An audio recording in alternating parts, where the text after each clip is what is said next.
really to meet this big challenge of carbon emissions, whether that's, zero carbon by 2050, or maybe you've got a commitment around 2030, you're going to have to work with your partners in the supply chain. You're going to need to work with your customers.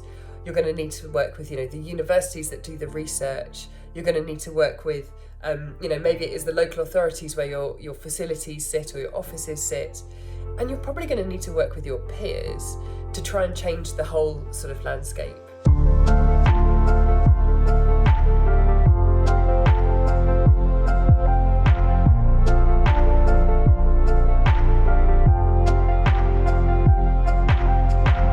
Well, I think for me, there are probably kind of 4 key aspects to bear in mind when developing a sustainability strategy. So one is to keep it future looking. So chances are the next 10 to 15 years are going to be significantly different to the last 10 to 15 years. Business as usual is really not going to cut it in a world which is really impacted by the massive kind of forces of climate change, whether that's about requirements to reduce emissions dramatically, or whether it's about the actual kind of weather impacts on a business's, supply chains, production facilities, their customers, all of those things. And as we see more and more of those kind of impacts, we're going to see society also kind of responding, whether that's big waves of migration, whether that's kind of rising inequality. And there'll be a lot of kind of communities which are impacted heavily and calling for climate justice. So kind of whichever way you look at it, the next 10 or 15 years are going to be sort of significantly different, likely to be much more volatile, harder to predict. And people say they're kind of almost non-linear. So things will happen all at sort of different times and at different speeds. And we need to be really prepared for that. So I think when you're thinking about a sustainability strategy, you need to think about those next sort of 10 years and how that context in which you're working is likely to be really, really different. And there are a number of sort of tools and techniques that you can use to do that. But I think by taking that longer term view, what you're also doing is getting yourself out of the day-to-day, getting yourself away from your email list, from your daily sort of to-do list. And you're really beginning to think about, actually, how could the world be different? And if the world's really, really different, then how could my business be different? Take away some of the constraints of today and really think about, actually, what could that transformation look like for my business, so that in 10 years time, you're actually in a place where you're much more resilient to all of these changes, you're much more adaptable, much more flexible, and you're kind of able to withstand some of the sort of major impacts of these contextual kind of trends that we're likely to see. I think the next thing probably to look at is to really consider yourself as being part of a system. So it's easy for businesses to think, well, we've got our sustainability strategy, and when we meet all of our goals, we will be sustainable. You can't be a sustainable business in an unsustainable system, because everything is interconnected, because you're reliant on your suppliers, because you're reliant on your marketplace, because you're reliant on clean air, clean water, on soil that produces food, for instance. So although it can feel like, we all operate in isolation, the reality is that we're all interconnected. So it's really important to try and take that kind of systemic view, that view that actually you're part of a system. And we're seeing big companies do that all the time. So people like, Nestle have got a commitment to playing their part in a sustainable food system.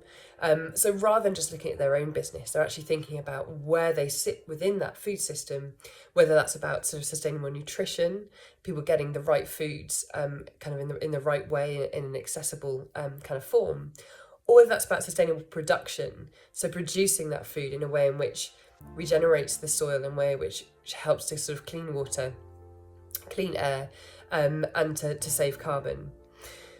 I think the third aspect is really looking at innovation. So I'm a big believer that there's a huge technical aspect in a business's response to climate change. It's really important to look at, essentially run the numbers. Where are your biggest opportunities to save carbon? How much carbon will it save? What is your transition plan from here to a net zero carbon kind of operations? But actually, most of these transition plans get us to about 80%. A lot of the sort of low-hanging fruit, the efficiencies, the kind of changing one sort of production facility for another sort of production facility, that will do a lot towards really combating carbon emissions. But actually, I think it's a creative issue. I think we need to think really differently. We need to be we need to be inspired. We need to look to different industries. We need to think about doing business in a really different way, because that's where the innovations that we need, which will leap that last sort of 10 to 20% of carbon emissions, will really need to kind of come through. And I don't really believe that actually we know how we can get to an absolute net zero business yet. So there's a huge innovation gap, and it's important in any strategy to build that in, to say, actually, you know what, we're going to set our ambition where we know that it needs to be because of where the world needs it to be. But actually, we know that there's a big kind of black hole that we don't know how we're going to fix it. But what we do know is we've got amazing people that we work with. We sit in an amazing place in the system in terms of, you know, our suppliers have got incredible capabilities. You know, our customers are willing to go on the journey with us. And so we're up for that innovation, and we're going to invest in it. And I think the last point is being collaborative. So it kind of builds on the point that I made about being, you know, you can't be an isolated sustainable business. It just doesn't make sense. So really to meet this big challenge of carbon emissions, whether that's, you know, zero carbon by 2050, or maybe you've got a commitment around 2030, you're going to have to work with your partners in the supply chain. You're going to need to work with your customers. You're going to need to work with, you know, the universities that do the research. You're going to need to work with, you know, maybe it is the local authorities where your facilities sit or your offices sit. And you're probably going to need to work with your peers to try and change the whole sort of landscape. So, you know, it may well be that actually you need to kind of lobby for stricter carbon targets or rules to try and level the playing field, you know, in your competitive environment. And that might take coming together through your trade associations or kind of other things. But I do think this collaboration is going to be absolutely key. This scale of the challenge is too big for one organisation to completely nail it. Even if you do completely nail it on your own, you'll still be screwed by climate change. So this has to involve collaboration, whatever you do.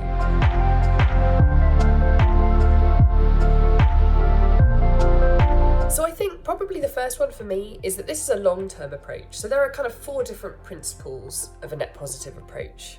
One is about, you know, being really material, focusing on the things that really matter most to your business. I feel like that kind of makes sense. That's almost obvious. The next one is taking a systemic view, recognising that actually your business operates as part of a system. You don't operate on your own, you're not in isolation. And actually to really create kind of change, to become a net positive business, you're going to need to work with your suppliers, with your customers, with the other people that exist kind of in your ecosystem that allow your business to flourish.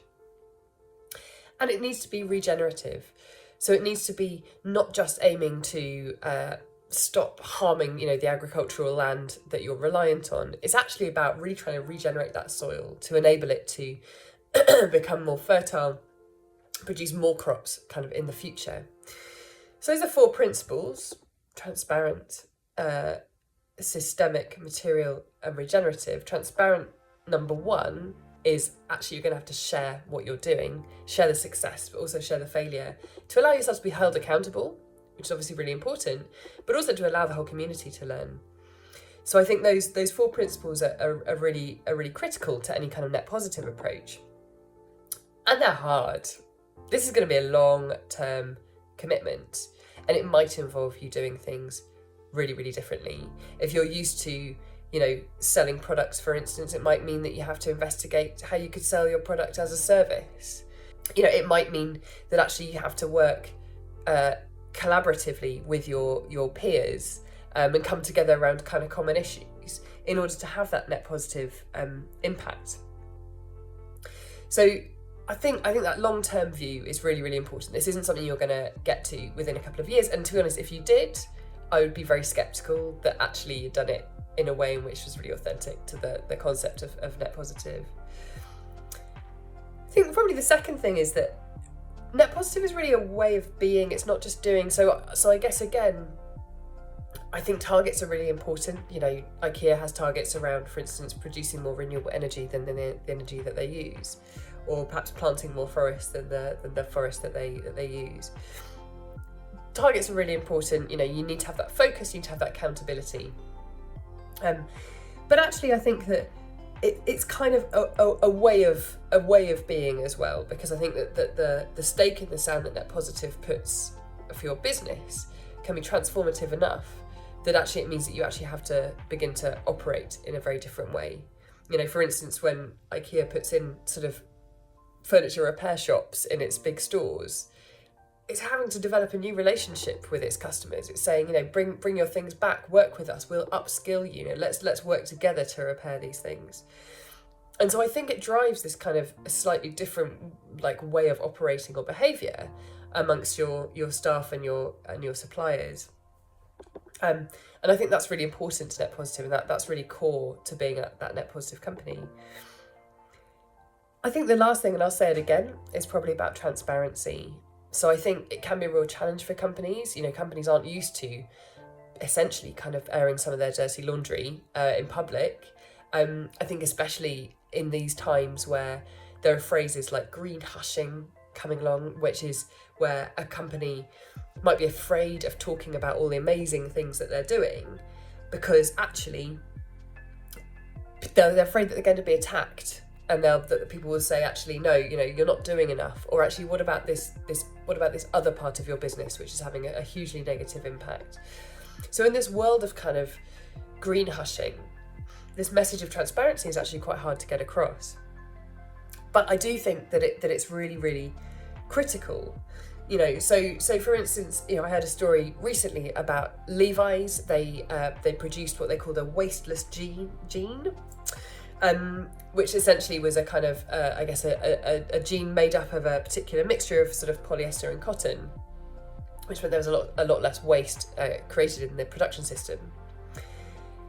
But what they realised is actually by mixing the polyester and the cotton in that way, it was very difficult to recycle. And that actually meant that then some of their circular economy or some of their recycling targets were much harder to meet. And they've talked about that, and they've sort of shelved it as a result. And I think that kind of thing is just so important. I don't know how we're going to get there as a business community without sharing those sorts of stories of failure, so that the next jeans manufacturer can just learn from what Levi's have done and doesn't have to kind of spend the time that we don't really have in making the same mistakes.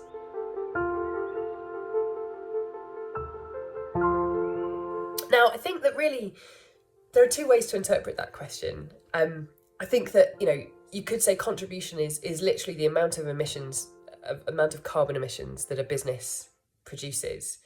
And I think, undeniably, they're huge. There's a huge amount of opportunity that business really has to reduce those carbon emissions, whether they're produced from their own facilities, their factories, their offices, the way they move products and services around, or in their supply chain, or maybe it's how their customers use their products or services. So I think that you can't get away from that. There's enormous amounts of carbon currently being produced through business operations.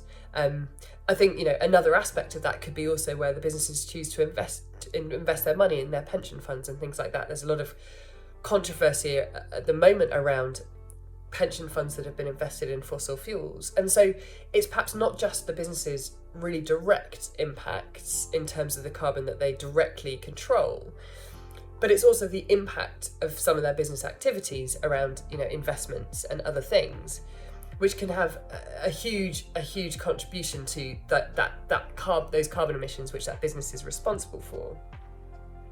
But I think business also can make a really big contribution to the fight against climate change.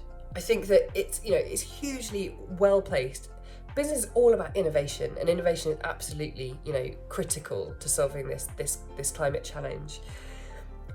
Businesses tend to be have their supply chains all around the world, going through national boundaries.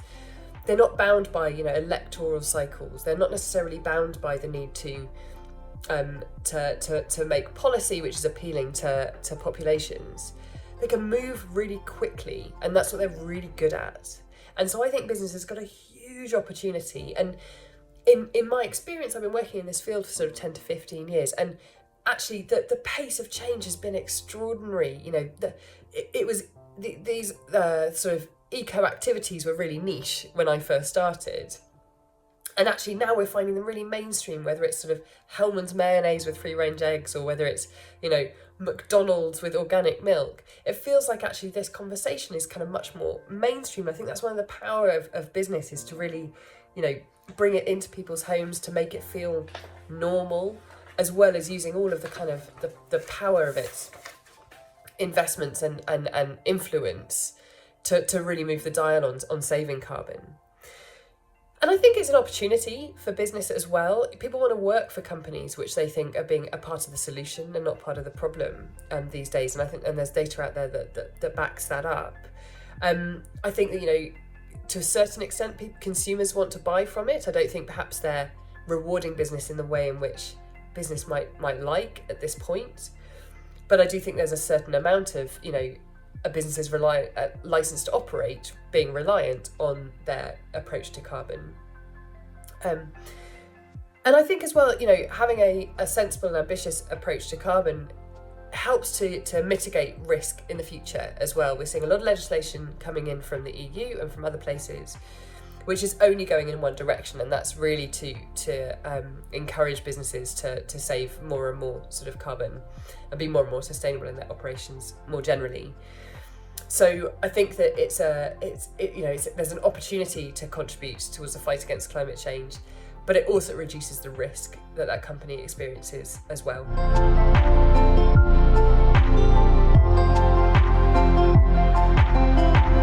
So I think in sustainability, it's quite easy to paint quite a bleak picture of the future that we're facing into, whether that's sort of, you know, runaway climate change, rampant inequality, biodiversity collapse. But actually, I really try and bring a sense of hope, or a sense of kind of possibility to my speeches.